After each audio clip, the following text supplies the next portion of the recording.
Okay, so thank you so much for taking some time to talk to me, Brittany. Thank you for having me, Kim. I'm really excited to be here. This is not the first time we've met. Nope. We met before a long time ago. What seems like so long. It's like a decade, like a solid. It has been. Okay, getting older is the weirdest. It's the weirdest thing. Like, I see 18-year-olds and sometimes I'm like, oh, like, I'm young. And then sometimes I'm like, oh, I'm your mom. Oh, no, all the time. I mean, I work with 16 to 24-year-olds. And all of the time I'm like, wow. Yeah. This is not a large age gap, but it feels worlds apart.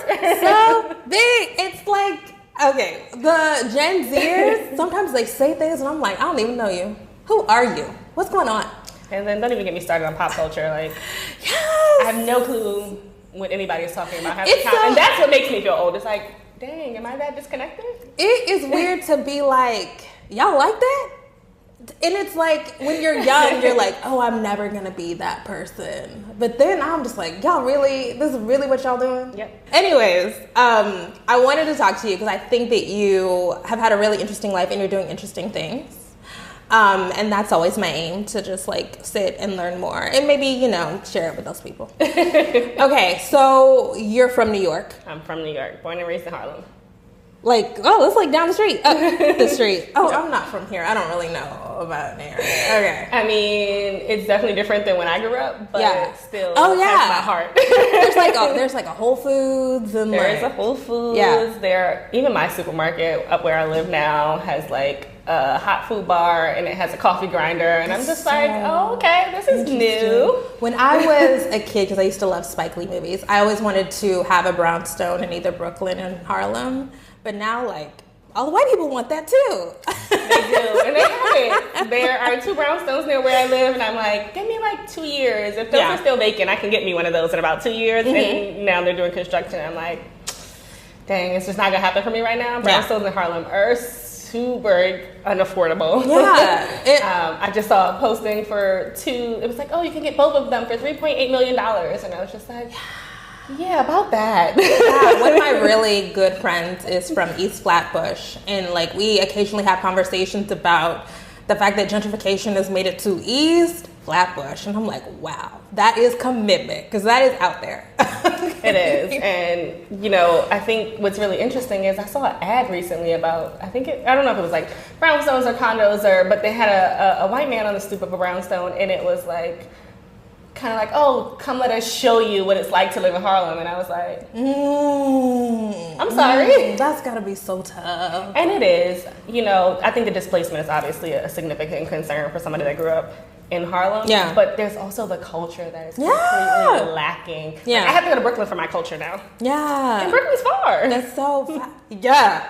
It is far. I did not learn about like the fancy prep school, like New York culture until I went to college. Were you in the fancy New York prep school system? No, I wasn't in the fancy prep school system, although my family did try to do it, and it wasn't something I was interested in. Actually, it was more so because the one that they wanted me to do was like the boarding school aspect of it, and I was like, I don't really know about going to boarding school. So I went to public school in Harlem for high school, and then various public schools in New York. But I went to Frederick Douglass Academy, which is an interesting experience. Very, very grounded in like Black culture, which is very important, and I love that aspect of the school. Strong academics. We had like high graduation rate, ranked really high outside of the public schools in New York. So I had a great public school experience. Yeah. But the more work that I've done as I've gotten older, I recognize that that's vastly different than what most New Yorkers who have gone to school in Harlem have experienced. So, you didn't do any of the testing or anything like that? No. My family, again, wanted me to do specialized high schools. I've done a prep program. They have all of these track programs. Talented and gifted programs in New York, which I'm sure they have in other school systems. It's different here. It's very so different.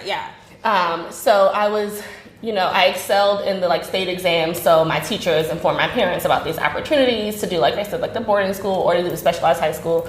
So I actually did I want to say it was all through middle school, there was a prep program that helped you to get into the specialized high schools. But again, having gone to those programs in the summer and seen the environment, I wasn't very committed to going to any of those schools. My family was really upset, and I actually can recall a conversation saying, "Did you fail those tests on purpose? Because there is no way that you're doing this well and you can't get into one of these schools." And I was like, "I don't know what you're talking about." What turned you off about it? I don't know. I think a large part of it was at that point in time, like I was very much into my Blackness. I really started to like understand and learn about like what that meant, and it stemmed from writing a paper in 8th grade about symbolism, and I talked about the Holocaust and the swastika and equating it to the Confederate flag and slavery in America. And my teacher was very upset by it. So I can understand like why. This is literally representing like the enslavement. Troublemaker. I like it. Probably. I'm into it. Yeah. Like, how many millions of people died behind this, right? And you're gonna sit here and tell me that this was not a Holocaust for Black people? And so I really, really was like, I don't know if I can be in an environment where I can't explore this. Yeah. And I mean, Frederick Douglass Academy, listen to the name, right? I had friends that had gone there, my sister had gone there. A lot of Black teachers, especially in the history classes. So it's just, I don't know, I think I was just drawn to, you know, what people consider that self-segregation. Like I wanted to be with my people because my middle school experience was the one time I was in a more diverse environment, meaning I was one of like 20 Black kids. Sadly, that is diversity. So I don't know, I think I really just, it didn't seem appealing to me because I also didn't feel like I would fit in that environment. So it's like one of those struggles where, you know, you're 14 years old. What do you really know? Your parents are telling you what you need to do. Right. But grateful that like I did have the opportunity to go to FDA. So I am assuming you were a great student. I was, and then I wasn't, and now I am again. In like from K through 12? Through 12, I was a really solid student. But I also had a number of like personal traumas going on at the same time that impacted me in school, which was really, really difficult. My mom was incarcerated for like part of my youth. I acted out definitely a lot with regards to that. My father had custody of us, but we still had like social workers that we had to talk to, and like, you know, so different processes that at different points in life that I think I rebelled against, whether it was like being respectful to my parents or acting out in school. There was literally a point in high school where I had like a logbook where every teacher had to sign off on my behavior in high school. So it's like on the one hand, academically I excelled, but my attitude and behavior was terrible. Like you couldn't tell me anything. But you had to have people who are invested in you. Very much people so. who are like, this is a smart person. Very much so. Get your shit together. And like I said, my family was very, very supportive. I had some great teachers. I joined the softball team in high school, and my softball coach was my U.S. history teacher, and it was like absolutely phenomenal individual. And all of my, like I said, all of my teachers in FDA were super amazing. I remember I sprained my ankle playing softball, and I had on sneakers, and we wore a uniform, and it was like so unacceptable. But obviously, I had the doctor's note saying that I could wear sneakers because I couldn't wear my shoes. And I remember one of my teachers saying to me, "Oh, how the mighty have fallen." And I said, "Wow, because I'm no longer in uniform." But I think, and then I was probably carrying on in the hallways, and it was just like, dang, like this man respected me, and now I feel like I've like done something to change the way he views me, and I didn't like that. So probably got a little bit more serious about school after that. And also I think during that period is when my attitude really did begin to change.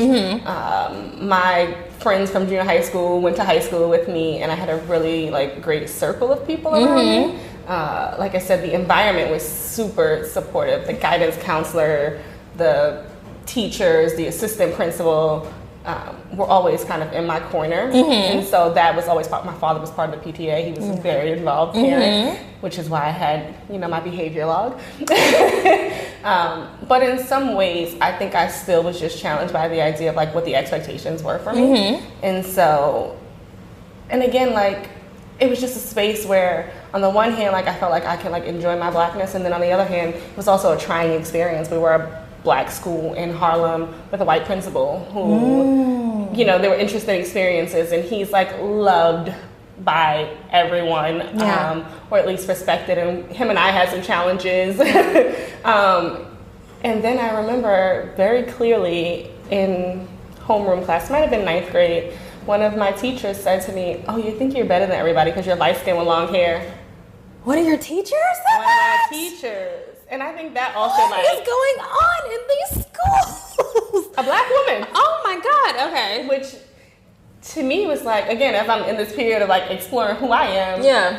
You're a Black woman in a professional space that I should like see some type of role model. Yeah. And because I'm not giving you respect, granted, that's on me. Yeah. But that's the kind of engagement that you have. No, you do not do that with kids.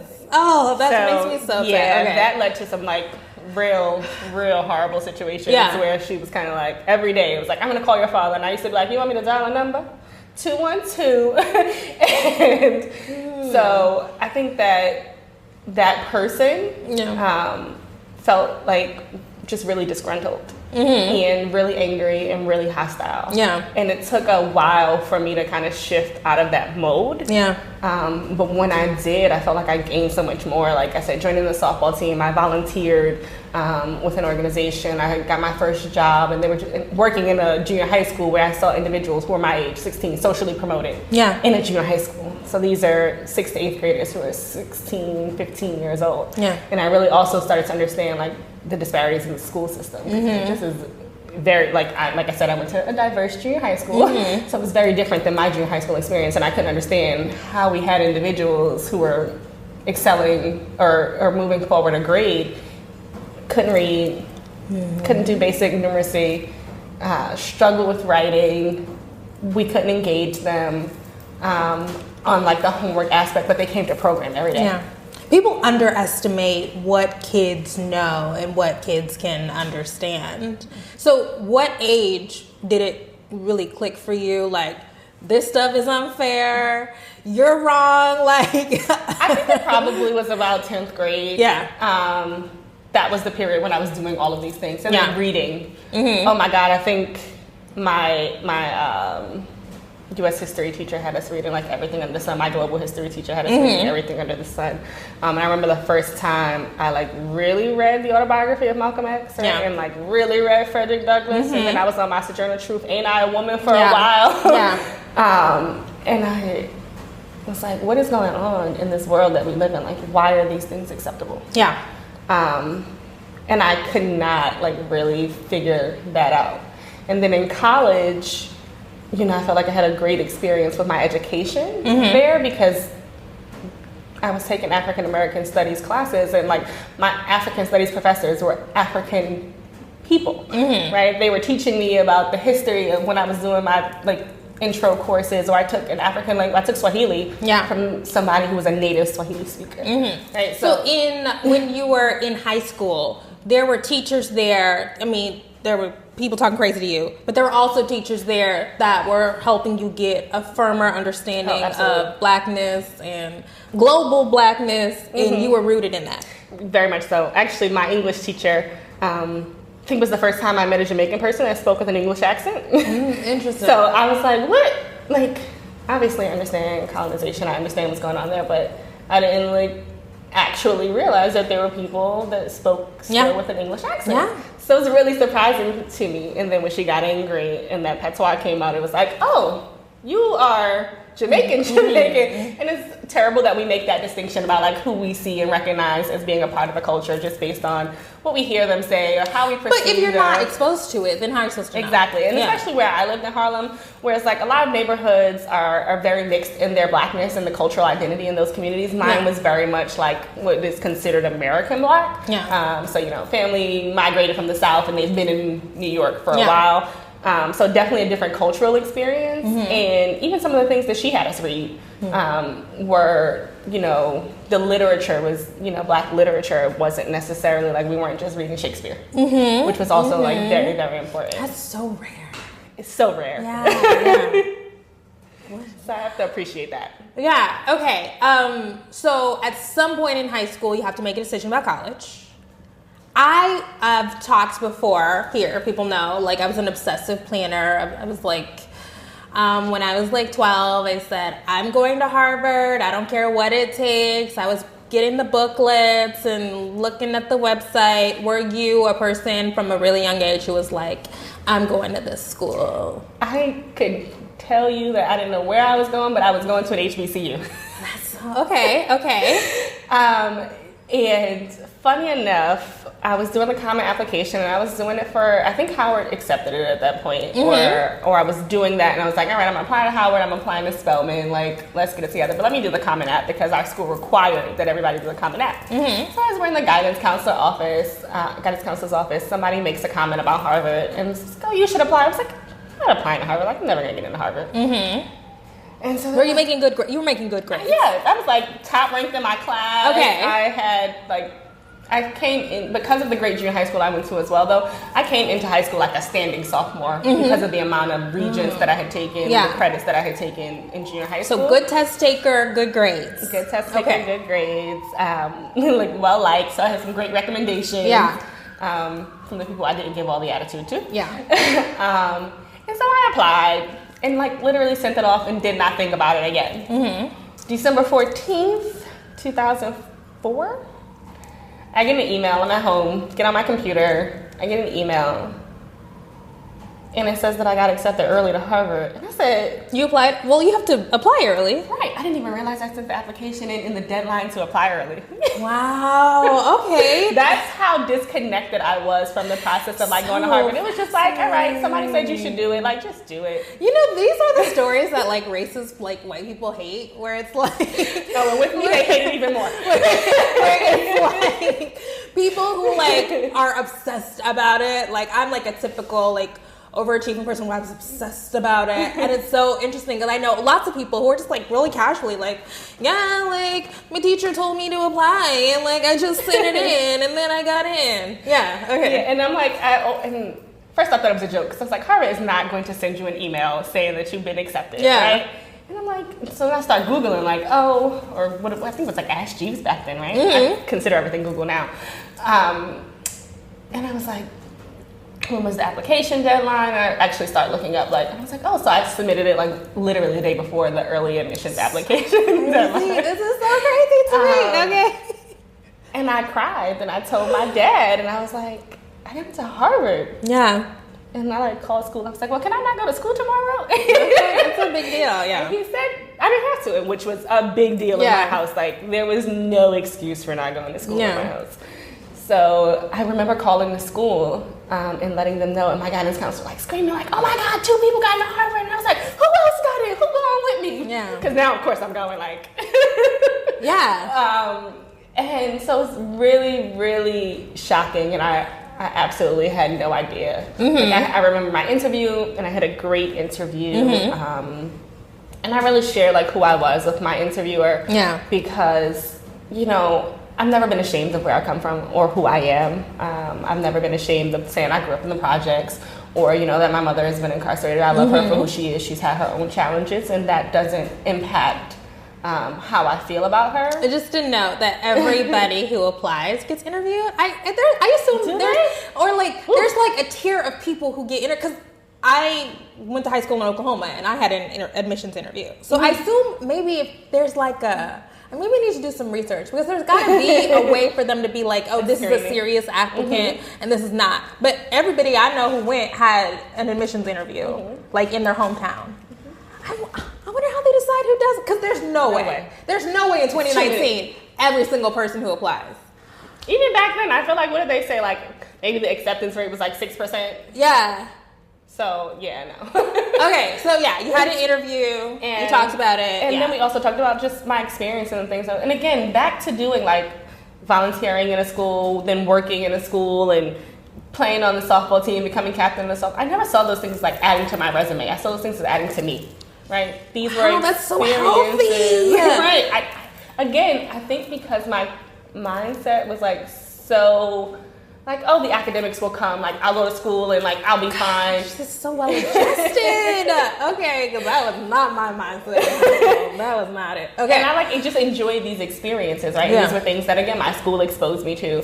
And so it's like, oh, but you've been doing this, and, like, you've been doing this for so long, and you worked in a soup kitchen, and you worked with the homeless population, and you've done these things. And I'm like, yeah, but these are things that, like, matter, right? These are things that have value. And I think that that's always been kind of my mindset about like what I wanted to do with my life. At one point I thought I was going to be a chef. That changed. But it really became about like social services and social justice. And especially, as like I said, as different experience impacted how I engage with the world. And then later in life, especially when I started going to therapy, it really helped me see why I was so connected to these issues in my community. Okay, so you go to Harvard. I mean, did you apply other places? I ended up withdrawing all my applications because at that point I got to Harvard early. Same. Well, I didn't apply anywhere else. Okay, after I got in early. Okay, so everybody's excited. You're excited. You're going to Harvard. What was your Harvard experience like? So it was interesting.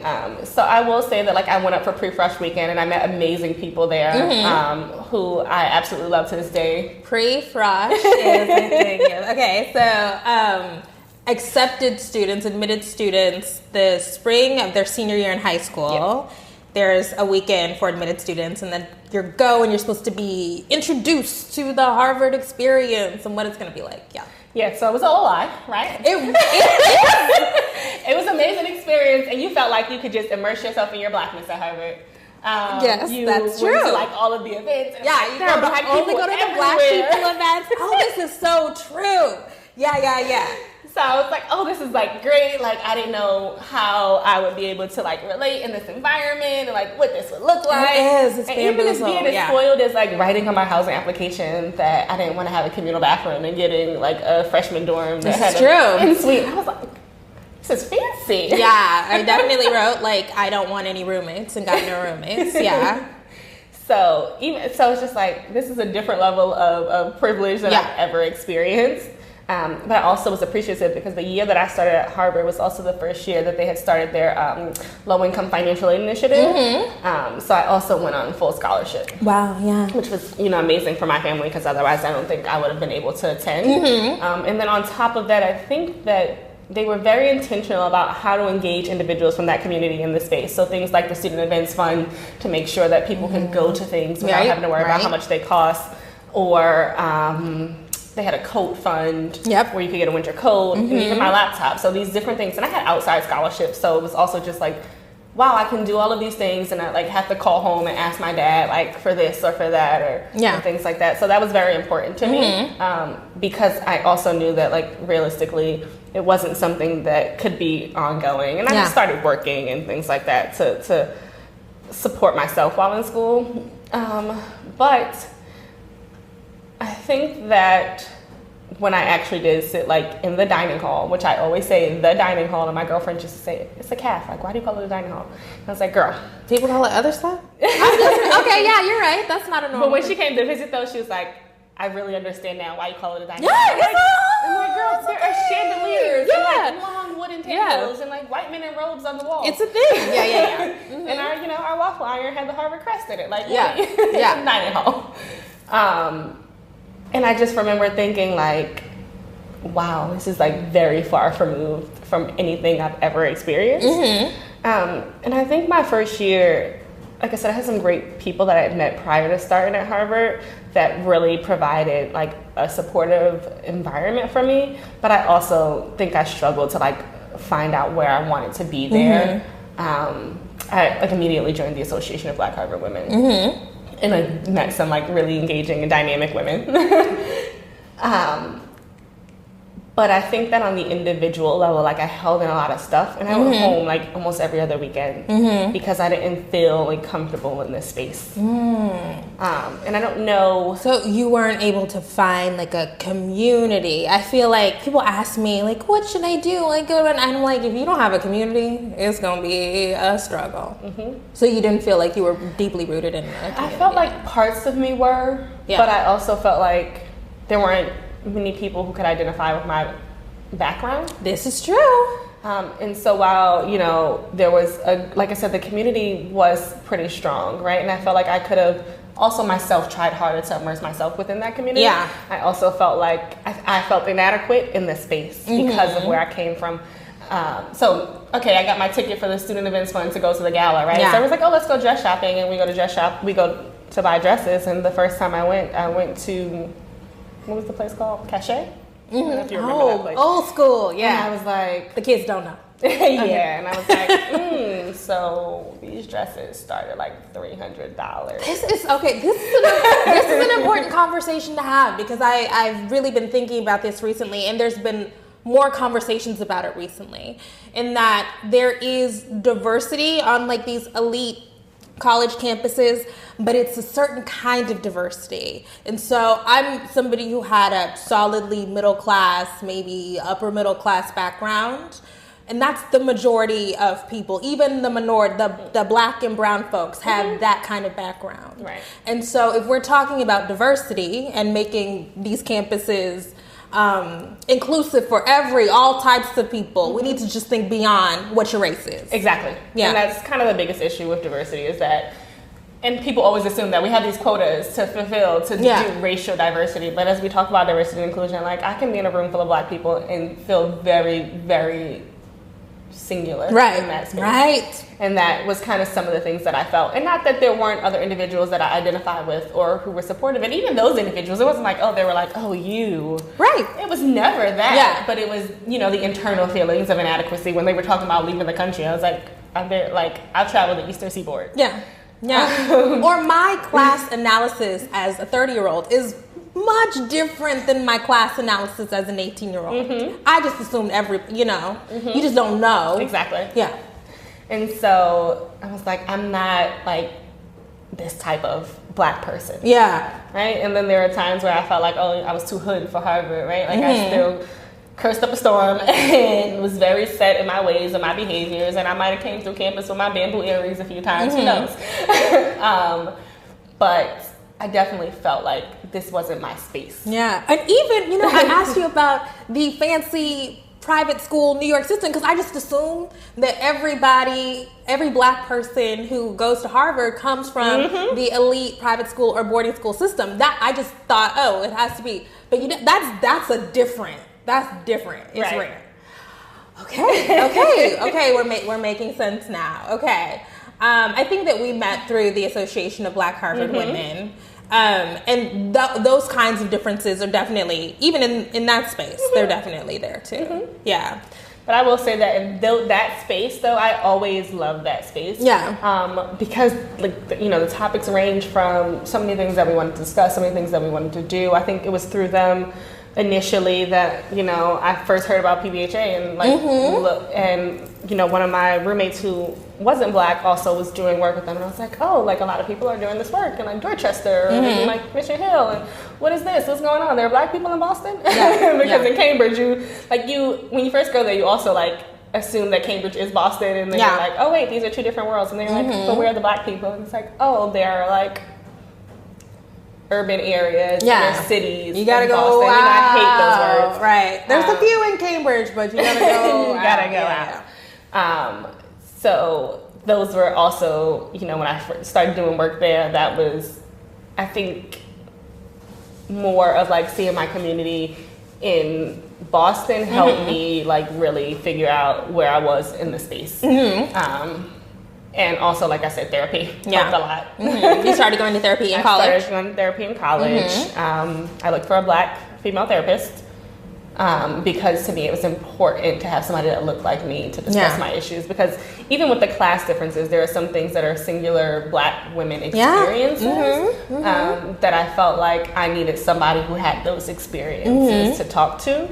And I love my therapist. She was so real. Yeah. I had two. And the first one I loved her too, but she was a little bit on the softer side. My second one was listen, you play, essentially you playing yourself right now. Get it together. Yeah.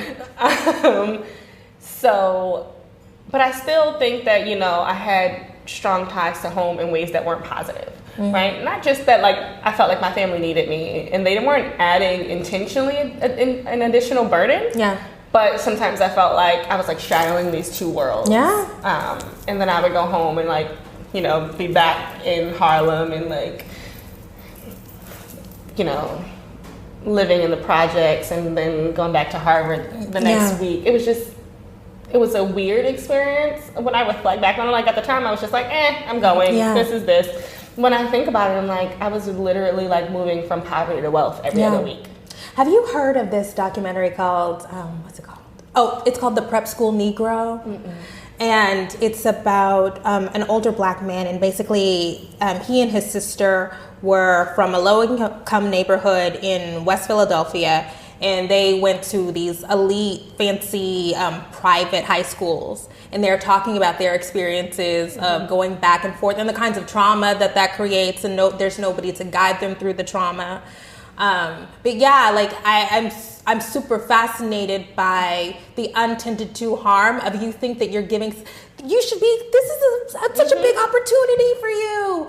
But like, what are we doing to care for people who are having to straddle? And we're not. So that's why I will say that like I appreciated even identifying like a black female therapist while at Harvard, because, you know, my expectation now, I struggle to find that just living in New York City. Yeah. Right. So the fact that we had them on campus and there and available was something that I was like, I don't know how intentional this was, but it's definitely necessary. Yeah. But I don't think that I did a good job navigating those systems. Mm-hmm. You're also a young person. Yes. Yeah. We're just trying to figure out life. Yeah. And I remember I was like, I'm decided to do sociology. Mm-hmm. And everybody's like, what the hell are you going to do? Mm-hmm. It's like, these are where the courses are that I feel like I will learn the most. Yeah. Right. So I looked at FAM, I looked at social studies, and I was just like, this is kind of really will allow me to like study what's interesting to me. Yeah. And so that's the other part of it. Like if I know that I want to go in social services, and that has always been like, even going to Harvard, it's like, I'm still going to go into social services.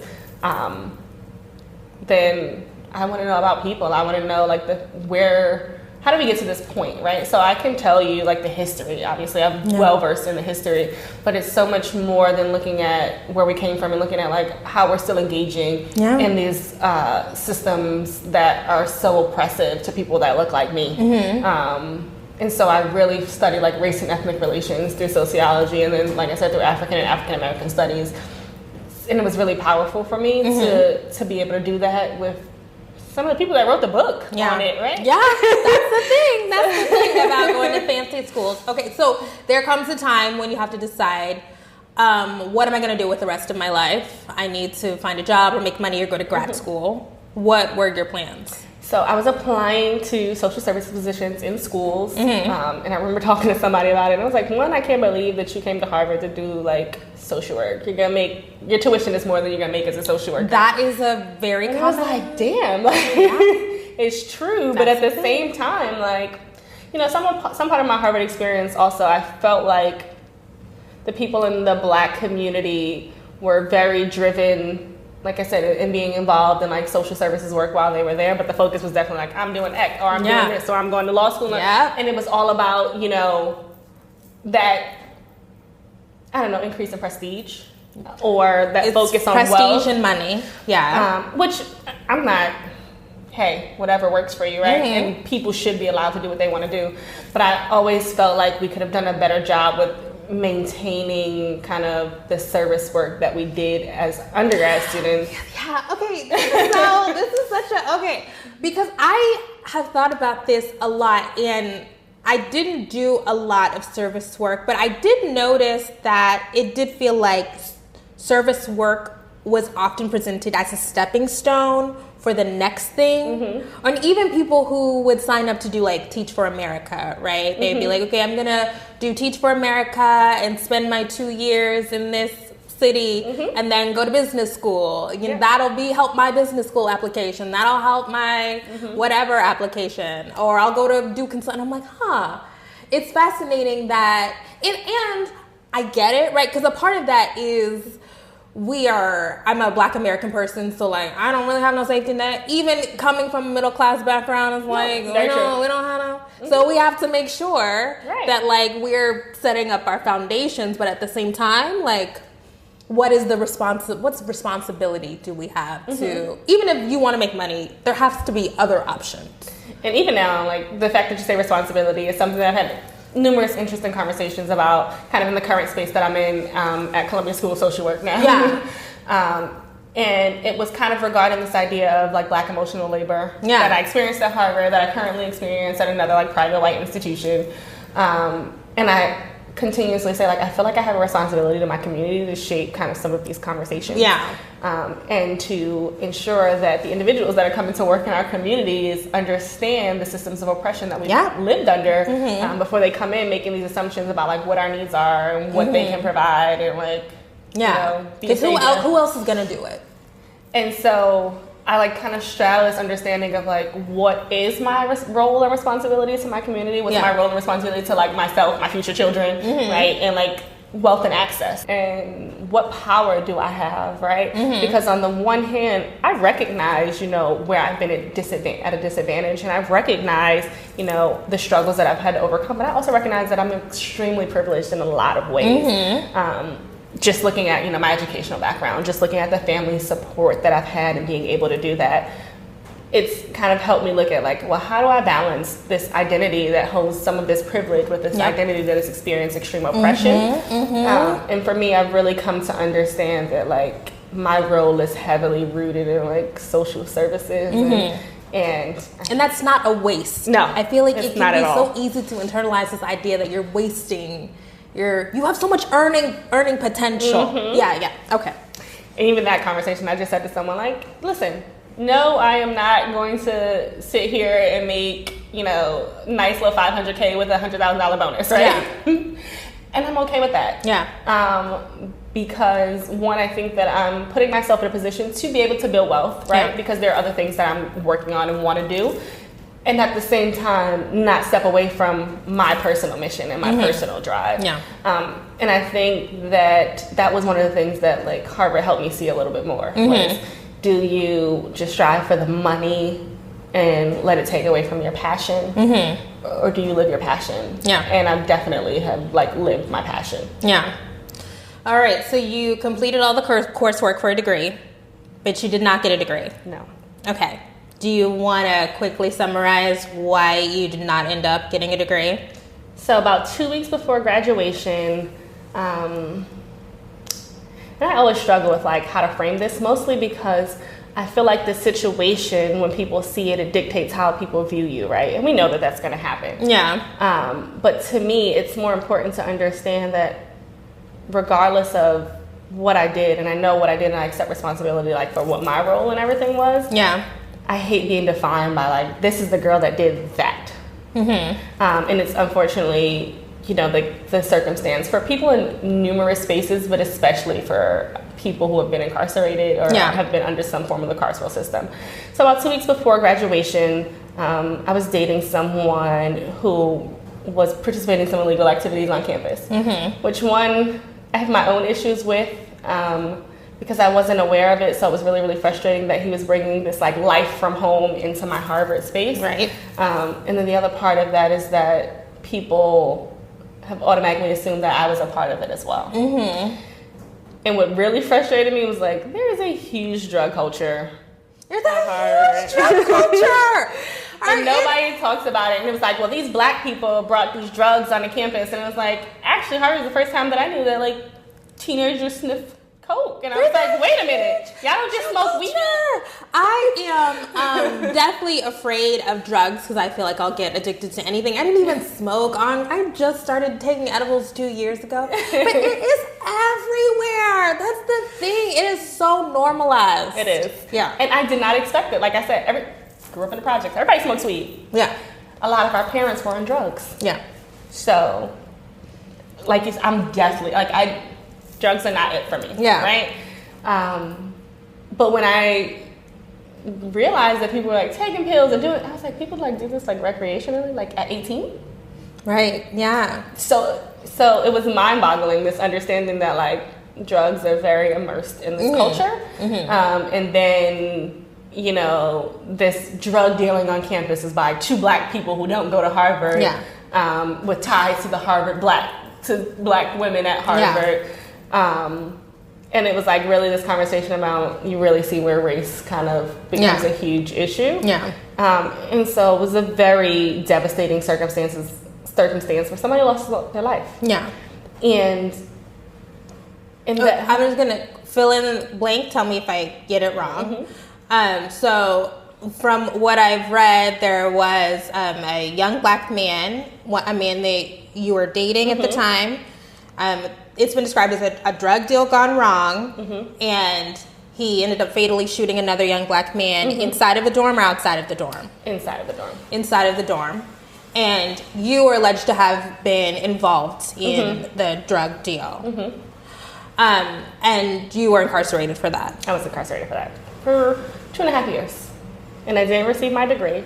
What I will say that I appreciate about some of the connections that I made at Harvard is that my dean at the time of Lowell House came to visit me at Harvard he had moved from that position with the current dean who hadn't met me, and they worked with me to try to fight for my degree while I was incarcerated.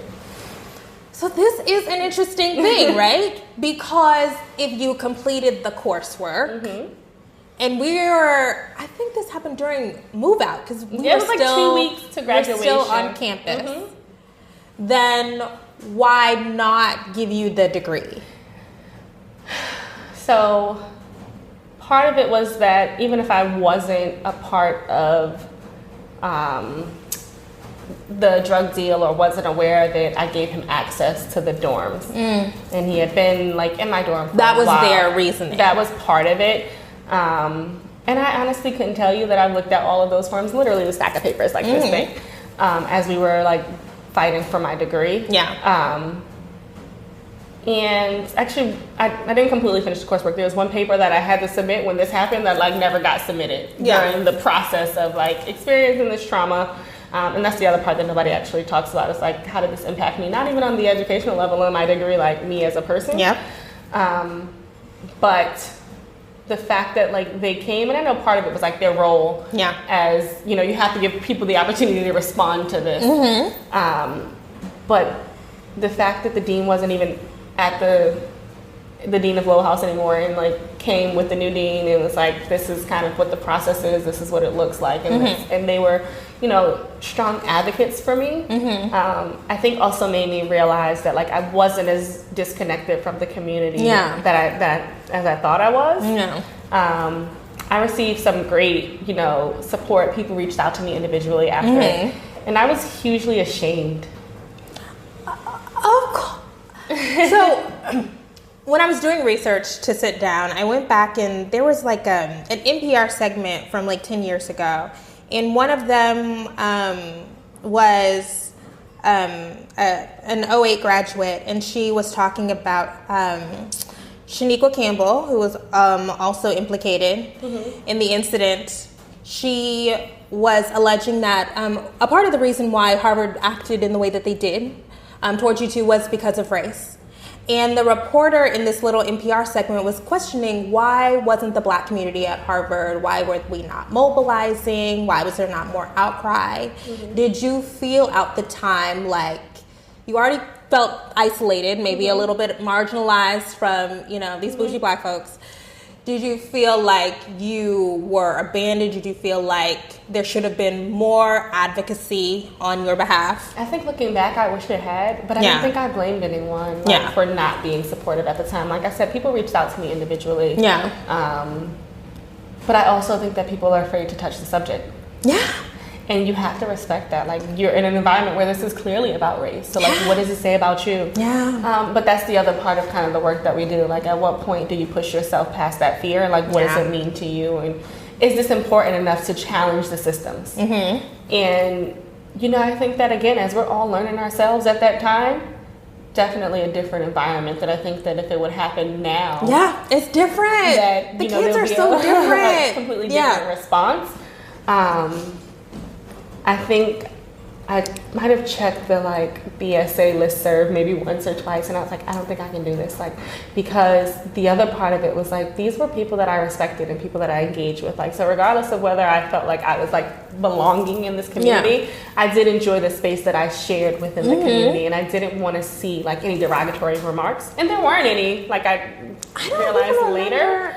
But I didn't, you don't know what the expectation I don't think there was derogatory. I think that there was just silence. There was a lot of silence. Yeah. There was a lot of silence.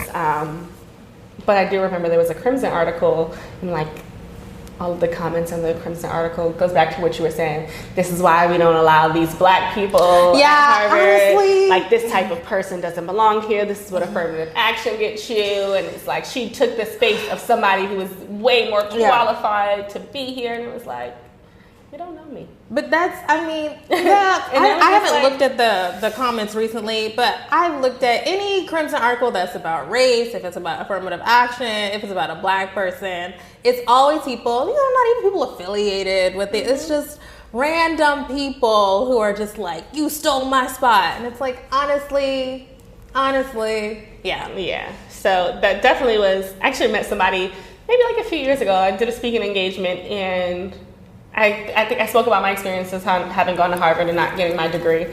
And the gentleman came and spoke to me afterwards, and it was an older white gentleman who was probably a Harvard class of like 70 something. Yeah. And we talked about it, and I told him like what happened, and what ended up happening with my degree and everything. And he was appalled and disgusted and outraged.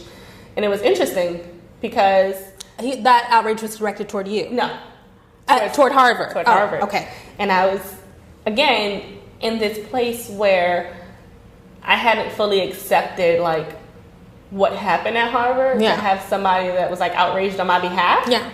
It's like, wow, they're like humans, right? Yeah. There are people who like care. Yeah. There are people who will not stigmatize you and, try to degrade you for an experience that you've lived. Mm-hmm. And I think the work that I currently do now has really helped me to see that. Mm-hmm. But it's also been balanced with the same trolls and negativity and people who are like, no matter what you do, you did this. Yeah. This is who you are. Yeah. And, that's the most difficult part of like thinking about that period in time, is how much I had to overcome in terms of understanding who I was then in that space. Right? Yeah. So I've never felt like I deserved to be on anybody's pedestal. Yeah. But I always remember being really, really aware of like people saying, oh, she goes to Harvard. And it was like a big deal, like, oh, you go to Harvard. Yeah.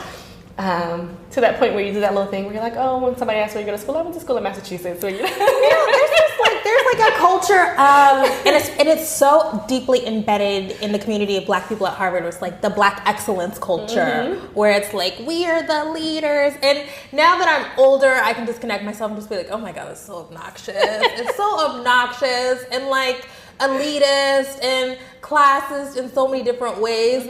But you're encouraged to internalize this idea of like, it's you, you're the talented 10, go forward. And and even, I'm from Oklahoma and grew up in Oklahoma and Texas, and like people were like, oh my God, like the East Coast and this, like, I was like, oh yeah. And actually I'm not gonna play it down because it does feel good. It does. Yeah. And so the part of that has been like, how do I internalize then not being that person anymore? Yeah. And like, what does that mean? Because it didn't change like my intellectual capability, right? Yeah. And so that's what this was supposed to be about, right? Me going to Harvard is about, not just who I am as a person, but like how I'm able to thrive in the environment. Let's be honest, my grades weren't that great, but not because I couldn't handle the workload. Again, I think it's a lot of the pulls of like not really being there. I remember my grades drastically changing after starting therapy. And realizing how much everything was impacting me. But, when it came back to, my incarceration, or not even prior to the incarceration, where I was like in the process of being expelled from school, it was like, well, now who am I? Yeah. My family was still very, very supportive. They threw me a graduation party when I came home, like after, everything happened on campus. And it was also just this recognition of like, that's not who you are. And it's sad that the only people who say that are the people that know you before any circumstance happens, right? But they were never ashamed of me. I never felt that from my family. But shame and embarrassment are like internalized very, very differently than just what you think people perceive. It's like, damn, I let everybody down. Like, and that was hard. My grandmother, I'm gonna cry. I'm such a sucker. I didn't talk to my grandmother about it. It was kind of this thing like, we can't really hush up me not graduating, but like, how do I engage my grandmother in this conversation? Yeah. Especially when there were like reporters coming to my neighborhood and like trying to talk to people, and it was hard. And then my uncle ended up telling her, but I never had a single conversation about it with her. And he always tells me she knew, and it didn't change. Yeah. And it's again, like, not that you think it'll change, it's the disappointment that you feel for doing something that hurts the people around you. Right. So I really, really struggled with like what that meant for like how I saw myself. Yeah. And then the incarceration act obviously like continued to impact that self-identity. But it also was a 2.5 years for me to sit down and like think about it. Right? Yeah. I tell people this now, like, what more do you have to do in prison than better yourself? Yeah. Because not all prison environments are conducive to that. Right. Most of them actually aren't, as we know. But I really had to think about like the consequences of my behavior, the actions that led me there. And part of it, you know, I'm not blaming society, but I also have a different understanding, I think, than my peers did of like incarceration and illegal activities while at Harvard, because it's something that I was surrounded with my whole life. Yeah. So, you know, it was this normalized experience. Yeah. You know, oh, somebody is like away in prison, and it's like, okay, well, he'll come home and, you know, that'll be that, and life will move on. And so it's like this one understanding of being like, this is a normal experience for individuals in my community. Also being like, this is never going to be me. Yeah. So reconciling those two and saying, damn, like I thought this was for other people, but why was I so much better than these other people? Yeah. Was it because I went to Harvard? Was it because I excelled in school? Was it because of, you know, I had support? Whatever the case was, I really stopped and was like, I made a mistake. Yeah. You mentioned that you were incarcerated for 2.5 years. Do you feel like your punishment fit the crime? So I question this, right? A lot of my actions and my charges were for things that I did after the fact. So like I had accessory after the fact. Yeah. So, you know, I felt like, I don't know necessarily that I feel like that the punishment. That's a long time. It's a long time. It is. But I think the bigger question for me was the difference in what would have happened if I wasn't Black. Yes, this is what I'm saying, right? It just seems like a long time. And the DA was asking for significantly more time. And the judge kind of was like, the sentencing guidelines doesn't allow for this. So I'm one of the few people that probably benefited from sentencing guidelines where, you know, I feel like the DA was asking for like 5 to 7 years. Okay. And then like part of my sentence was a mandatory minimum sentence. And I remember my attorney being like, I don't see this like happening this way. And we were trying to figure out like what next steps were. And it was like, all right, you can go to trial, and 100% believe that I would have been sentenced to 5 to 7 years if I'd gone to trial, or take a plea deal. Yeah. And so I took the plea deal. Yeah. And found out about like this good time thing where you get time off your sentence. Right. And so I was supposed to serve the full 3 years, and I ended up serving 2 years and like 5-6 months. And at the time, I don't even think I processed it. I remember reading some of the articles, and I don't know why I punished myself that way, about like the fact that I had no emotions, or I was like stoic and like just didn't care during this process. Thing. I mean, anything that Harvard is attached to is going to be a thing, and then there's all these racial tropes that people latch onto. Right, like it's a thing. Yeah, it was a thing. And it was just like, I'm gonna sit here and like give you my pain. Yeah. So that you can then, if I cry, then it's gonna like, oh, now she's remorseful. If I don't cry, it's like, oh, look at her, she doesn't care. Whatever I do, you are going to have something negative to say about me. Right. So it's just gonna be what it's gonna be, right? And the other part of it for me was, my family is gonna see this. And I didn't want them to like keep seeing my pain over and over again through these systems, right? It was really important to me. And they joke about it. It was like, you had no emotions. And it was like, I just couldn't share those because I knew that in sharing those emotions, it would make it so much harder for them. Well, there's also this thing, you know, there's all this historical baggage about who is allowed to cry, who gets to cry? Who do we extend our sympathy to when we see them expressing emotion outwardly? And like, it's not Black women. Ever. Not ever. I actually recently had a conversation with somebody about that. Like, we really need to dismantle this Black superwoman stereotype. Right. We cannot handle everything, and that is okay. I don't need to be strong every minute of every second of every day. Right? But the expectation is that you better. Yeah. Right? And it's part of the emotional history where Black women have unfortunately had to carry this burden for so long. Right? We can talk about, go all the way back to slavery, right? And, when your son is pulled from your arm, nobody cares about your tears. Yeah. You still have this, whatever other, you still have your other children. You still have, to get through the day without hopefully being whipped. And you still have to live. So you take all of that pain and you take all of that stress and you take everything that you're feeling and you say, this is not for right now. I'll find a time, because you always tell yourself, I'm going to find a time to process this, right?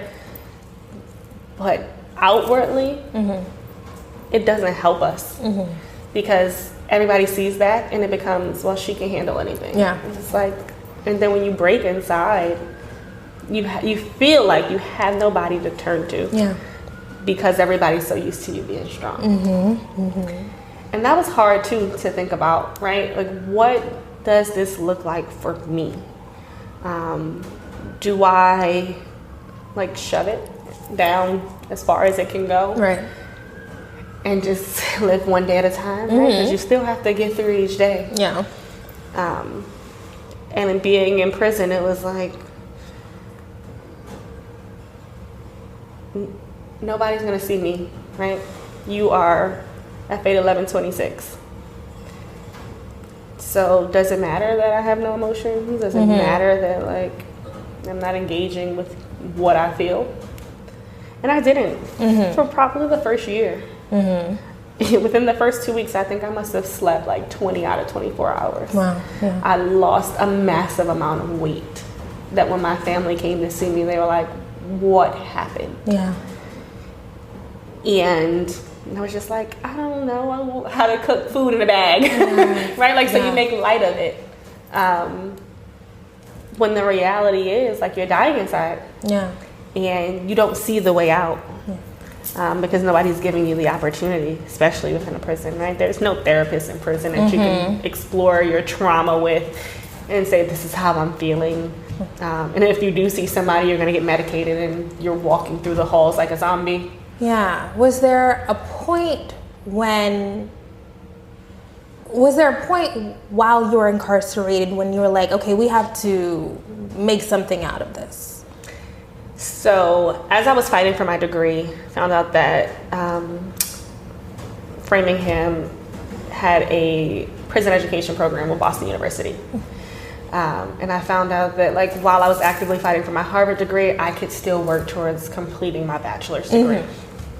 Had to fight for it, mostly because for something as simple as I was classified first time offender, nonviolent, low classification, they wanted to move me to a minimum facility.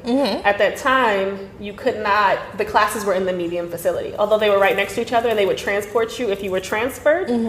If you weren't already enrolled in school, you couldn't attend. So it's I'm literally going across the street. You're bringing people back anyway, but if I leave before I'm enrolled, I can't attend school. So it's really weird dynamic. Wait, so you were trying to enroll in the Boston University program and you couldn't enroll unless you were already in school? Or? No, I couldn't enroll because I was being moved to a minimum facility from the medium facility. But literally they're next to each other. Right. Anybody that has started already, so I couldn't start. Yeah. Okay, I'm fascinated by this because I assume that if you're in a minimum security facility, those are the people who are more likely to be released, right? And so wouldn't you want to provide more opportunities and more access? So yes and no. Most of the people who got moved to the minimum had a short amount of time. And so there was also, you had to have a certain amount of time before you were eligible to go to school. Why? I think because they wanted you to matriculate while incarcerated. Okay. Can't really like think about what their politics were. But again, the process was like, I'll either be transferring more than enough credits from Harvard, and I just need to take whatever Boston University's minimum requirements are, or I'm doing this to explore, you know, options while I'm fighting for my degree. Okay. So I was able to then enroll, and that kind of was super, super amazing and interesting. And, you know, I felt like I got held to a higher standard there than I did at Harvard, which people are always like, oh, it's a prison program, it's going to be easy. Like, they don't have any expectations. So I was like, first of all, I don't have any internet. I don't have a computer. I got to handwrite these papers. My family is sending me research. My professors, I have to tell them what it was like a whole lot of things that were happening, right? But also the professors were just like, just because you're here does not limit your like ability to do this work. So my professor, we used to always talk about his red pen. Like, you would get a paper back and be like, damn, like, thought I did really good on this one. And they were super amazing. But the experience that really kind of changed things for me was Harvard Divinity School did a class that brought students into the prison to do a joint class with those of us that were enrolled in BU. So I met... So these, the professors are Boston University professors. Some. They're usually, some of them were like adjuncts for other schools. And so they were professors, and like, one of my professors was like adjunct in at like 3 schools. So they were like... They're credentialed, these are real classes, papers, tests. Too many papers, tests. You know, you had to take a certain level of, like a certain number of high level courses. You had your core curriculum. You had to take English, had to take a computer or something or other. And I was just like, I don't understand how the inside of this tower works. And so anyway, yes, there were definitely like requirements. It was not something where it was like, I mean, I took classes. I took a couple of sociology classes. I took an English lit class. I took African American Studies class, where I wrote a dynamic paper, if I do say so myself, on Robert Mugabe, but that's another story. But the Divinity School class was the first time that students were brought in. And so they were actually students from all across Harvard. I thought they were Divinity School students. The professor was a Divinity School professor, but there were like a couple undergrad students and students from like different areas. And when I talked to those students, or when we, just being in the space, like I didn't initially say like, oh, I went to Harvard and like this is my experience. Like I just took the class because it was interesting. And it was about crime and punishment. Very interesting to take a crime and punishment class while incarcerated. And like really looking at like the history of the penal system and the history of the racialization of crime from as early as, you know, well, obviously during slavery, but immediately after. So, and then the process of like looking at mass incarceration and reading Michelle Alexander's The New Jim Crow while incarcerated, very transformative experiences, right? And really engaged me in a conversation that was like I can remember doing this outside of this space, right? And again, like doing this deep dive into like race and social structures and systemic racism, but now to do this from a lens of being somebody that is incarcerated and looking specifically at like how race and the justice system have worked or not worked. And then sharing my experience in the classroom. Which I think at that point might have been the first time that I like put it out there. And again, everybody was so like... So people didn't know. Okay. And when I did put it out there, I remember, again, this outrage from the students. But you could expect that from, these are individuals that willing to come into a prison for a class. So, you know, there's definitely a different level of engagement that you expect from these individuals. And I remember one student was like, well, what is it that we can do to help you get your degree? Like, from Harvard. And so I talked to them about like what that process had been like. And there were students that cried in the class with me. And I think that's when I started to see myself as a person again, and not as like a convict. Right? And that's when it started to shift for me. Like, intellectually, you know these things, right? But you definitely internalize it differently. And that really kind of shaped what I wanted to do when I left prison. But it also, you know, made me really grateful for that experience of like finding myself within prison, because I don't know if I would have if it hadn't been for that class. I think it's so interesting in reading about the way that incarceration works, and it just varies widely from state to state, city to city, county to county. There are so many places where people are fighting to remove higher education classes and remove access to books, even books. I was a part of this program that sends books to incarcerated people, and we were sending them to one county in Texas, and they were like, no more books.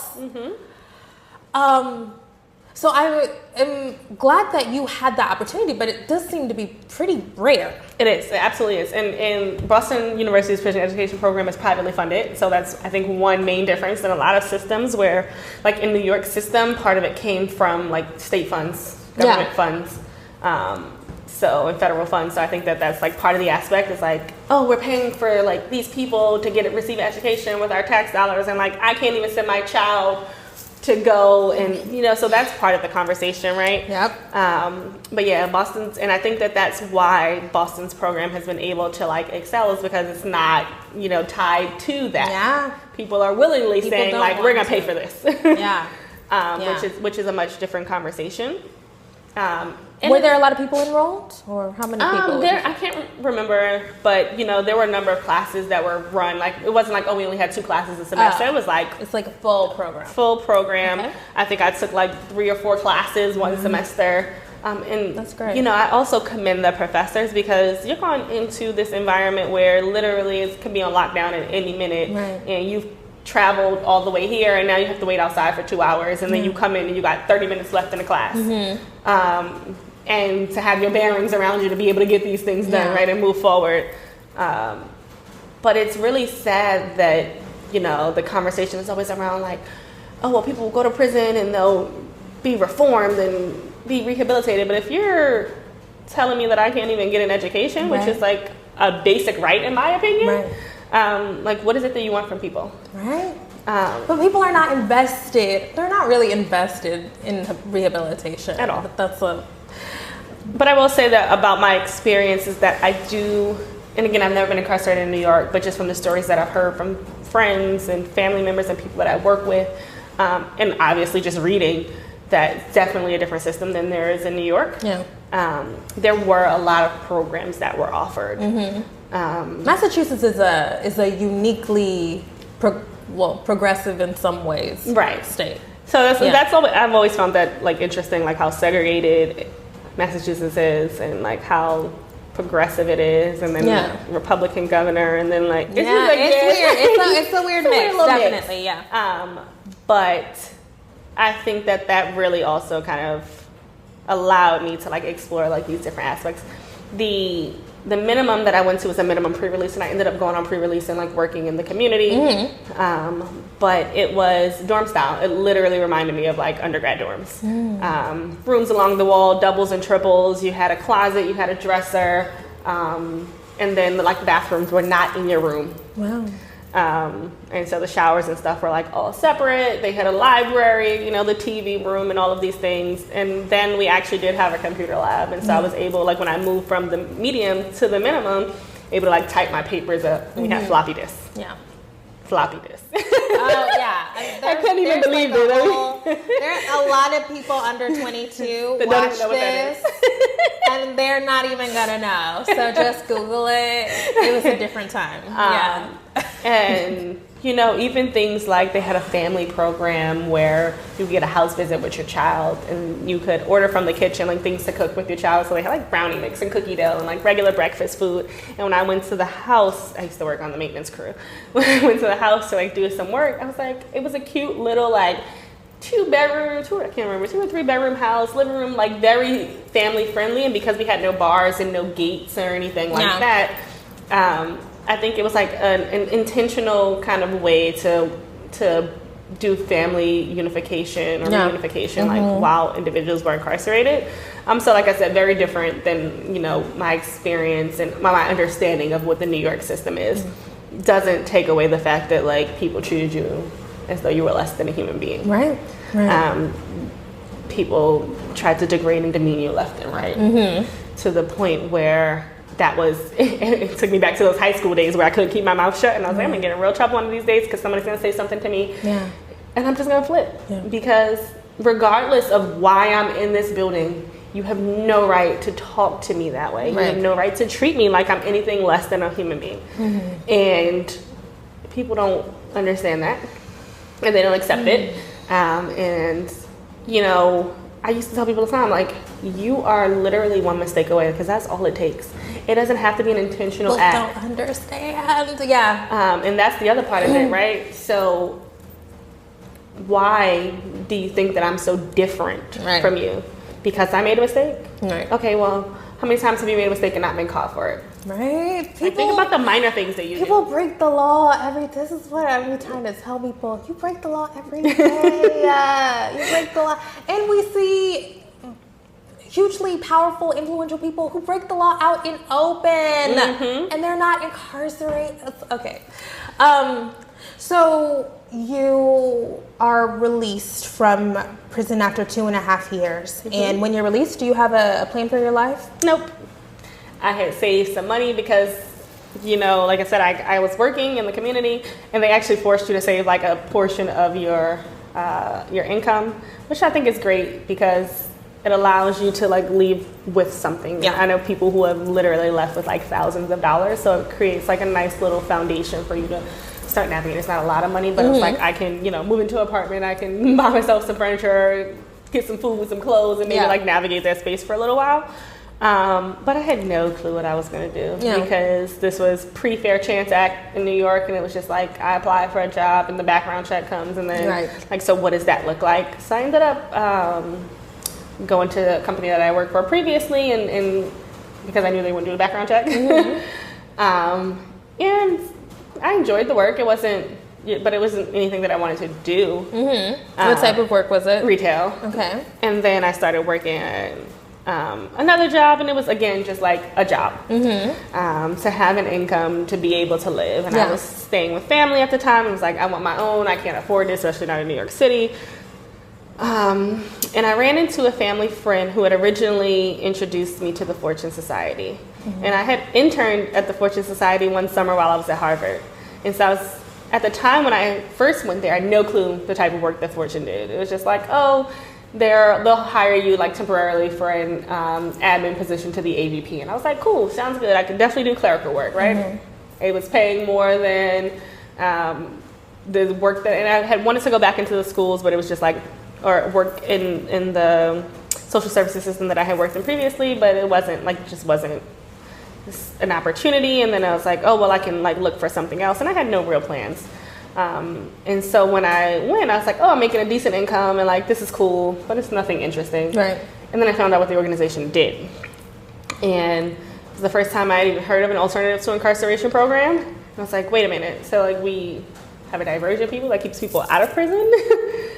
This is interesting. And so I spoke to my then supervisor and like started working more with our counseling team and really getting an understanding. So I got to see different aspects. I went to the group services and I like joined individuals who were doing workshops, and like we had like a fatherhood workshop that taught fathers how to make healthy. So you didn't even know that was that is so. Okay. And then on top of like just having the diversion program. And like all of the things that were, it was like an education program. There was an employment-based program. There was a substance use treatment program. It's like, wait a minute, like we're really doing all of these people for all this work for individuals that are directly impacted by the justice system. That like, again, coming from an environment where I can name, you know, I can walk down the street and there's like 9 of 10 people that have had some type of carceral experience, and I'm just like, why don't I know about this? Like, why doesn't my community know about this? What is going on? And one of the best summers of my life. One of the best working experiences. So interesting how like the stars aligned. In that one. Yeah. So, you know, like I said, I thought it was great, and, you know, had a great relationship with the then director of the program. And then the family friend who had introduced me to that position, when I came home, had said, hey, you know, Peggy's asked about you. And I said, oh, she just asked like how you were doing. Maybe she suggested that you reach out to her. So I didn't, because again, I was still in this like, she knew me as this like shining star Harvard student doing excellent work with the organization, and like I remember doing a full audit with them and, you know, feeling well respected within that sphere, which also shaped when I went back to school. I remember like, it's like, okay, so what classes can I take around crime and punishment? Because now this is an interesting topic that like, while I might have focused on race and ethnic relations and like school systems and like also Black identity, like I took a class called What is Black Religion, which was great. I really wanted to like understand like more of this dynamic, right? Because I experienced it in my daily life and never really delved into it. So when he said she asked for me and suggested it, I said, okay, I'm gonna do it. And I told my partner about the conversation, and he said, well, are you gonna do it? I said, yeah, I'm gonna do it. And then I didn't do it. I kept working, you know, my retail job, and I just going through the days, right? And we talked about it some more, and it was like this constant back and forth. It's like, I don't want her to see who I am now. Right? Is she gonna think differently of me for like who she knew to who I am now? Even understanding, but presumably she already knew. Right. But and also, look at the work that she does. Right. Yeah. But it's still like, again, this internalized shame where it's like, I'm not really comfortable with who I am. Right. So it took me a while, and I eventually went, and she was amazing. And called, you know, up one of the directors and was like, wanted to find out what the positions that were available at the organization. And she was speaking to somebody on the phone, and I'm sitting right there in her office, and she said, I have a phenomenal young woman in front of me who will excel at any position that we have at the organization. And I know that she'll do well in it. And to me, it also, again, was one of those moments that was like, this woman knew me as like a 20-year-old kid who was like leaving the party at 7 a.m. to come to work at 8 a.m. And, you know, I thoroughly enjoyed the work that I did. I started leading a women's group on like self-worth. And I even started thinking about that. Like, I was leading a women's group about like self-esteem and self-worth, and I didn't have any at the time when I came back to, you know, 8-9 years later. And for me, it really hit me then. It was like, you know what, this is really, like, people know who I am, and if they don't, then I need to figure out, like, how I can get people to understand who I am despite the mistake that I made or the circumstances that had happened. And it was really, really, you know, amazing that I ended up applying for, and didn't tell the interviewer, the director of education that was interviewing me, that I, like, had this relationship with. She was now the VP of programs. Because I wanted to get the job on my own merit. And when we interviewed, my resume wasn't really reflective of like what the work that I had like done, because it had obviously more of my recent experiences, and this was just like, I seemed disconnected from the social services that I always wanted to do. And so what then happened is, like, within the interview, I talked about like why I wanted to do the work even more so than before from my own incarceration experience. And I cried in my interview. And he was really amazing and really supportive, and I started the next week. And now you're still there. I'm still there. 4 years this past July.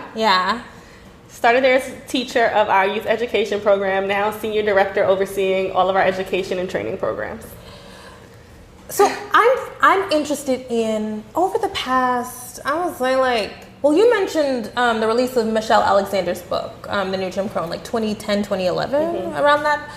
I do feel like there has been a shift in the way that we think about carcerality and incarceration. I mean, everybody ain't there. But there is a growing movement of people who are rejecting the whole system, myself included. And are you, in your work, are you seeing that shift, or are you guys able to reap the benefits of the way that there's like a growing movement of people who are like, this is fucked up, like we gotta do something else? Absolutely. But I think that unfortunately, or there are two parts to it, right? So I spoke earlier about how individuals believe they have an understanding of the needs of the community, right? And they don't. some of that also happens within this work where it's like, we know what directly impacted and justice involved individuals need. And so some of the lens of the reform has come from like this aspect of like knowing, I think. So people on the outside who feel like we've read some books, we have it. Right. Okay. And then there are the movements that have been led by the people who are directly impacted. And so and those movements have like shifted the landscape. It's opened up the conversation more broadly. It's brought a lot more people into the conversation that might not have thought about it before. And it's also built increasing resistance because it's like, what are y'all doing? So a lot of people see things like closing Rikers and the building of community jails, and they're like, this is the agenda of social services organizations, and like, this is not what we need. And then there are other people that's like, this movement came out of directly impacted people, and like, what does that mean?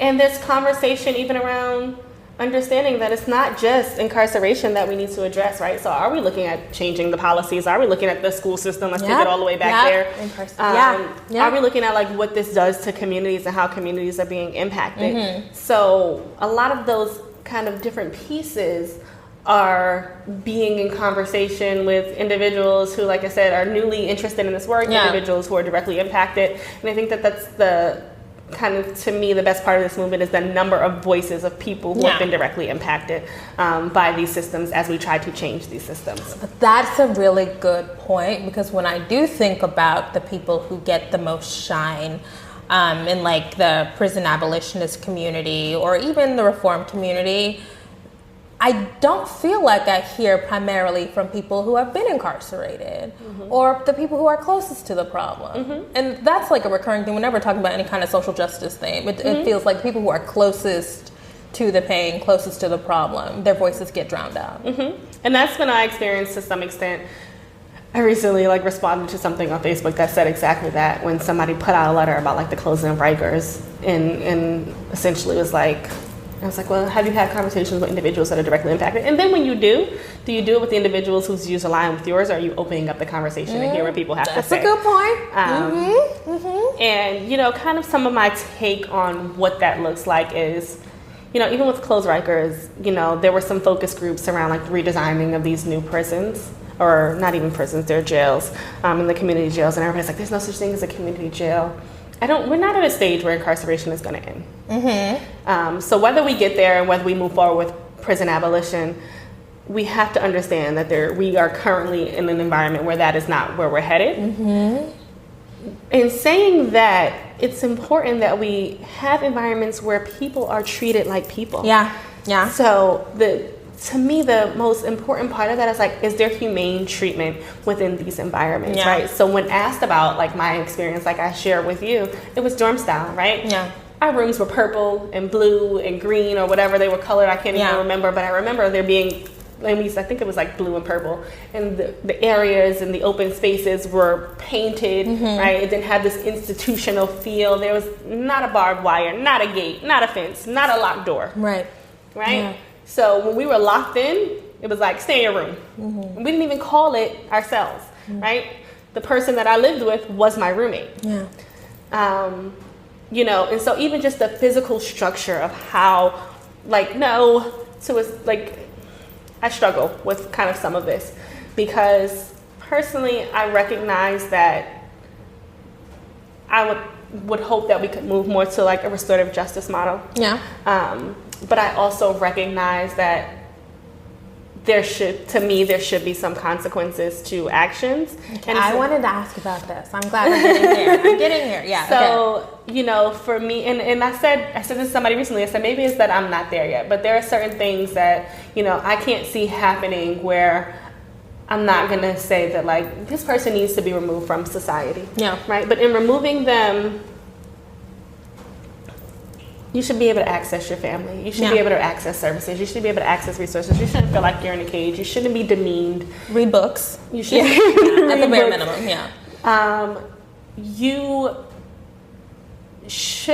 We should have a foundation of what rehabilitation looks like. And we should really have an understanding. And I think that that's an important area that you know, the Close Rikers movement has definitely explored. It's like, what does that look like? Right? Having a nursery within, you know, confinement, so that you know, when I was incarcerated, women were still like handcuffed to the bed. Baby is born, taken away within 2 days, you're back in the prison. Yeah. Right? So definitely a different institution. Yeah. Right? But what does it look like if we like ensure that there's a nursery and that you can have a family unit within this environment? What does it look like to have supportive mental health services? What does it look like to have substance use services? And not ones where we're just like, I'll give you this like 2-minute program and say this is what you need to do, but like actual in-depth services, right? What does that look like? Because we know that most of the people within the system are struggling with either mental illness or substance use.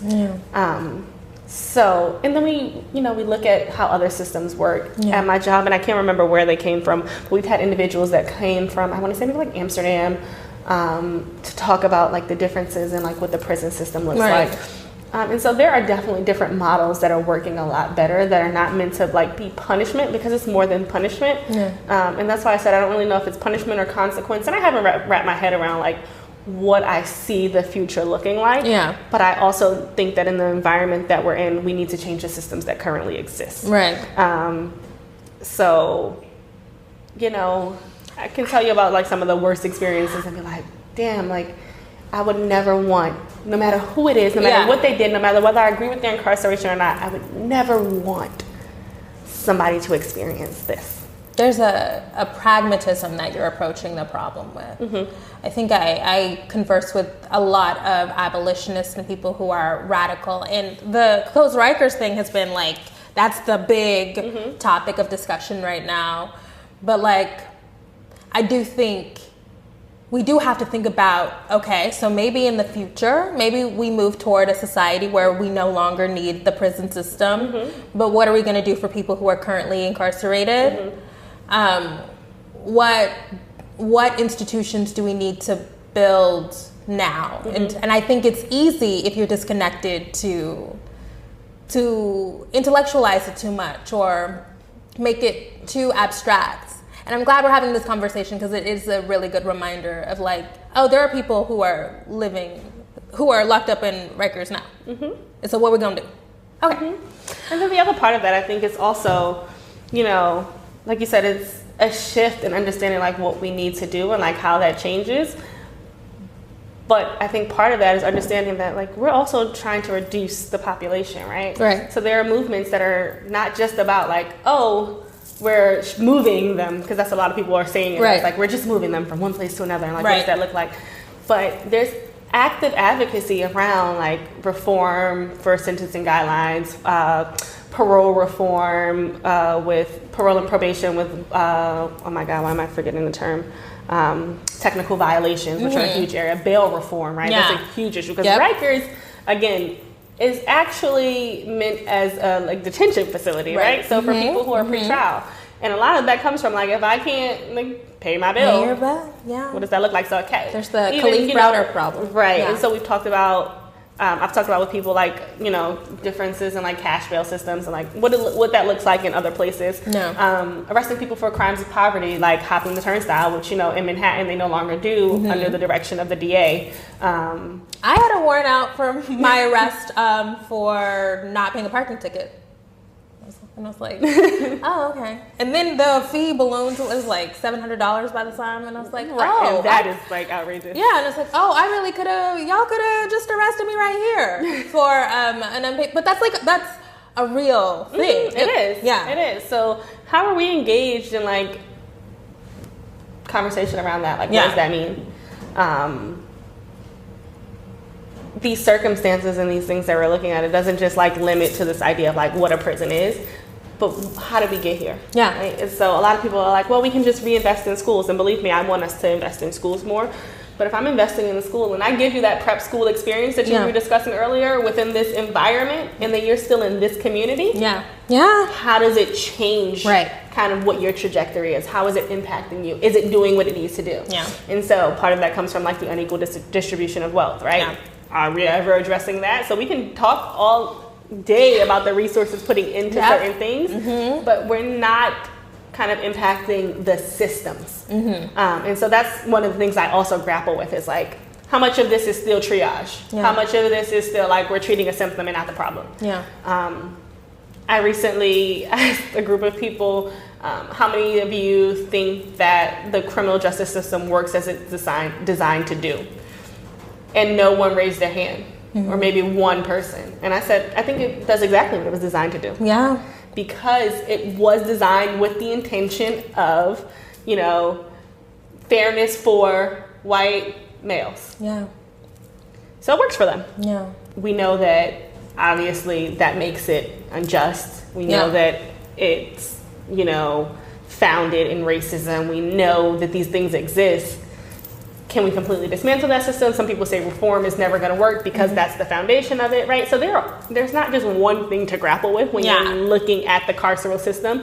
There are all of these things that it's like, and for me, sometimes I struggle. It's like, well, what aspect can I work on? Like, what is the important part for me? Yeah. And I've recognized, I think that the important part for me is some of the services. So what services do you offer for formerly incarcerated people? Oh, we call ourselves like a one-stop shop for reentry services. Yeah. We have a licensed mental health clinic, a licensed substance use program. We have our alternatives to incarceration diversion program. We have a care management unit that works with individuals even around like kind of medical needs when they come home and connecting them to services. We have a benefits office, which within our building we do employment programming, we do education programming, we do hard skills training. We have some housing programs that does both transitional and permanent housing placements. We literally, and the best part of the work, and not the best part of the work, but what I really appreciate about the work is the advocacy part of it, right? Because we can provide all of these services, and that's great because people need those services, but at the same time, we're actively working towards changing these systems. So, you know, right now, kind of one of our initiatives is looking at fair chance in housing. Yeah. Right. So we've been able to, you know, ban the box regarding employment, but housing is another area. Yeah. Right. So there are different things that we're working on and looking at that like are impacting our participants, right? But we need to take it out of kind of the framework of direct practice. Yeah. And so for me, that's kind of the area that I'm interested in, is like using this direct practice experience, using my personal experience, engaging with my participants and seeing like I said, are these systems or are these programs really designed to like meet the needs? Yeah. Or are they somebody dictating to us like what needs to happen? So I'm like really interested in like program design and development. I'm really interested in, you know, how we can design programs that make participants stakeholders within the work. And then on the other side of it, I'm very interested in the advocacy work and like how we change these systems. There's so much. People who have been incarcerated are structurally marginalized in so many different ways. I mean, I was just reading up, and it's things that you wouldn't even think of. But unfortunately, it seems like even people who I think are progressive, they still have these ideas about what people who have been in prison deserve. And like, if you have done a bad thing and that bad thing caused you to be incarcerated, that you deserve to be punished forever. Or maybe they don't feel like you deserve to be punished forever, but they don't want to expend their time, their money, their energy in advocating for people who have done a bad thing or made a mistake. And it's like, how do we move away from the idea that that carcerality extends beyond the prison institution, that it follows you wherever? How do we go, like, get to a different place where like this is a human being? So I recently heard someone say that there are 46,000 ways in which people who are directly or formerly incarcerated continue to be impacted by that incarceration. And I said, I would look into this to see if this is true or like what that looks like, because there are things that even I haven't thought about. When I have kids, do I have to talk to my children about having been incarcerated? Right. My partner happened to have known me before my incarceration, but if we started dating after, at what point is it appropriate for me to share that? You know, when I move to a different state and go buy a house, is this going to show up on my record? You know, some of the things that I consciously didn't think about until I was in the space to do it. Right.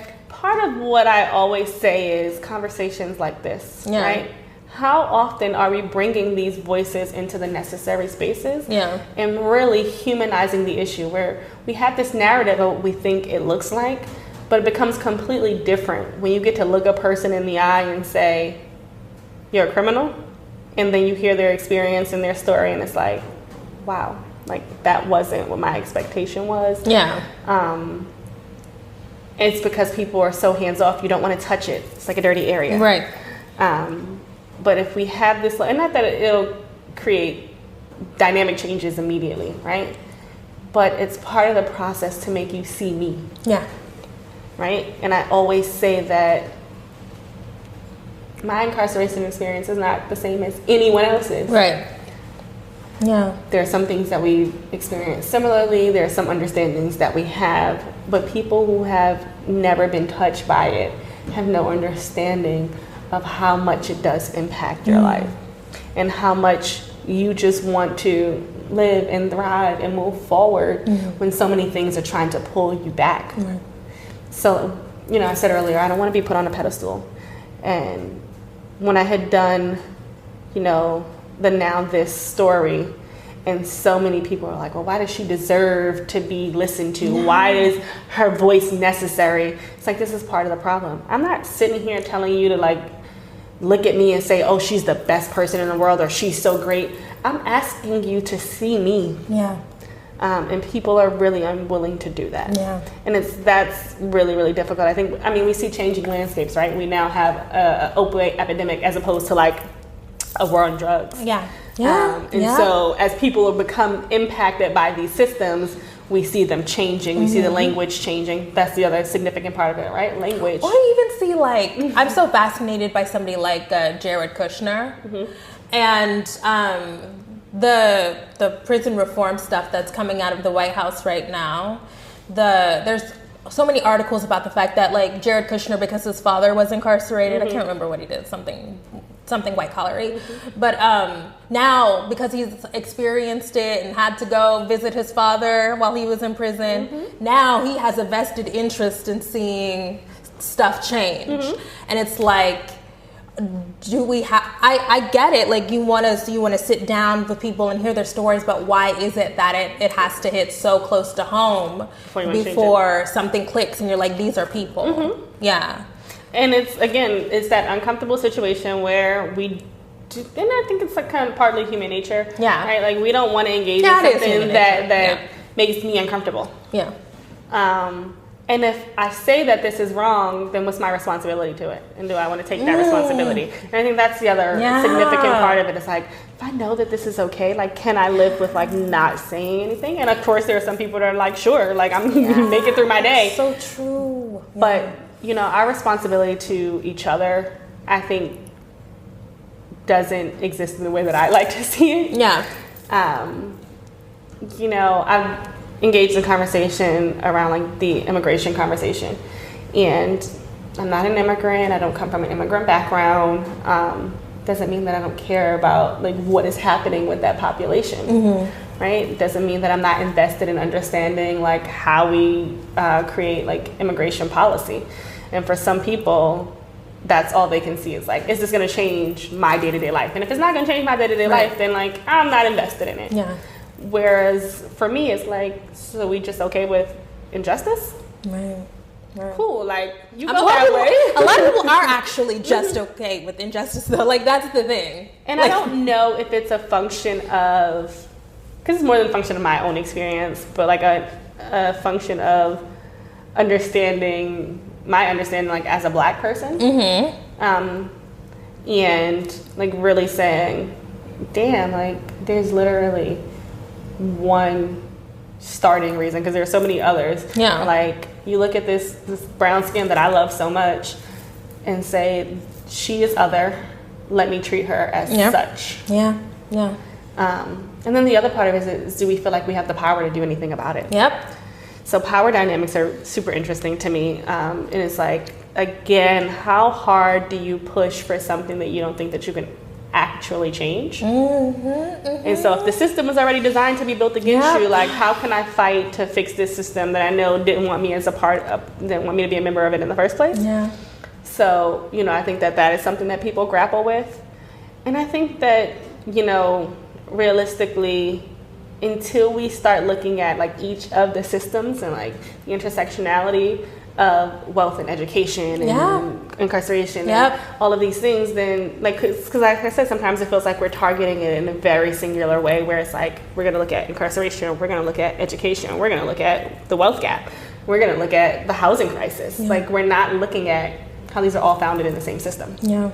And because we refuse to acknowledge that, because some people feel like it says something about them, right? So like, you know, I recently reread White Fragility, and like talking about the fact that once you like recognize that like you're part of this system, it either makes you uncomfortable and you're like, I can't deal with this, or it propels you into action. But it feels like, you know, more people are comfortable with like rejecting this idea. And it's unfortunate.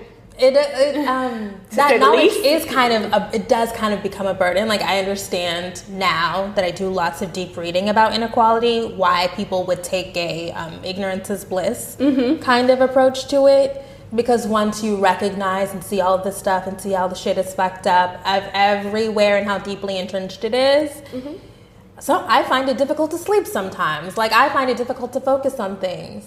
And sometimes I look at people who don't care, and I'm like, wow, like, what is it like to not know anything and not care and not recognize that people are suffering every day? Like, and I laugh because it's one of those things, like, I cry. Right? So one of my team came into my office after the gentleman that testified in the Botham Jean case was killed, and he was like, did you see this?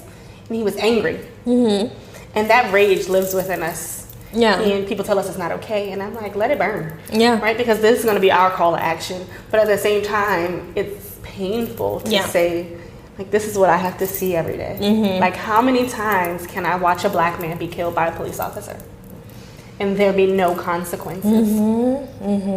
How many times do we do an emotional distress call that leads to something that didn't need to happen because we're not equipped to deal with the mental health needs of our population? Right? How many times do you just see, you know, a black woman who is homeless register her child in a different school system and go to school for 5 years, and then somebody else get 14 days? Right? How many times can you see this and not be hurt? How many times can you see this and it doesn't weigh on you? And so there are days where, like, I'm like, I was just telling somebody, I'm disengaged from a lot of politics and media because I can't. I feel the same way. I used to be so plugged into the news cycle and like on Twitter all the time and checking the news updates and all of that. But eventually it's too much. I need to be a functioning human, and I cannot do that if I am ingesting all of this stuff all the time. And the other part of it is that, especially with them doing the work that I do, is I recognize more and more the need to address vicarious trauma, right? But that's a function for the entire population, right? I might be more intimately involved because it might be something that I'm experiencing daily with some of the people that I engage with, whether it's participants or staff or like myself. But we are traumatized by this. All of the time.